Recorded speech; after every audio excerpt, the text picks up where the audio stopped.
Tersea Moses was born in 1983. Her son, Raijon Daniels, was born on January 10th, 1998. In September 2002, a report would come that apparently Raijon was being abused. The investigation would conclude that apparently that claim was unfounded. In March of 2005, there would be claims made that Raijon was apparently being sexually abused by Teresa's estranged husband. As long as I could say what the results were on that. Of course, every day he pretty much was made to stay in his room with a padlock on the outside, with a padlock on the door on the outside. There was also a baby monitor and camera to record any movements that he would have made. And of course, since he wasn't allowed to go to the bathroom, he had no choice but to use the bathroom on himself. So in April 2005, Raijon apparently was still attending public school.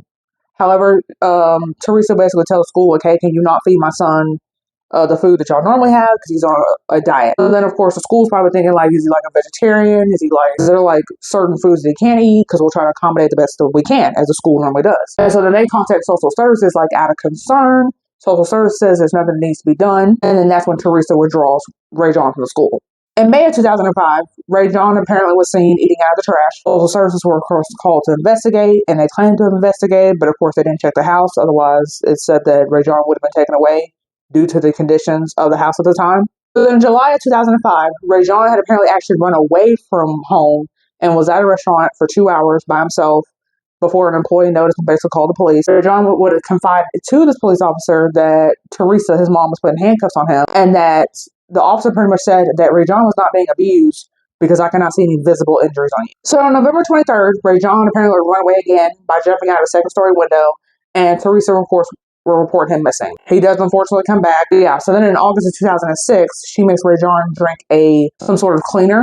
Apparently she calls 911 and Raijon would sadly die on October 27th. So then Teresa would actually admit to the police that apparently she was pouring chemicals on Raijon's penis in order to stop him from wetting the bed, as I guess some sort of punishment. They would find vomit apparently in the bathroom and his bedroom.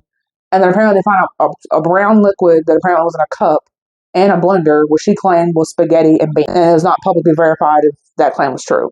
So then Teresa is charged with murder, abandonment, and child endangerment and put on a $1.5 million bond. So then in 2007, she actually pleads not guilty, but changed it to not guilty by reason of insanity in 2009.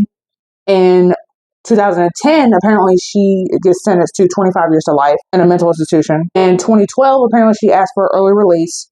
And in March of 2013, she's granted that early release, but has to do a program first.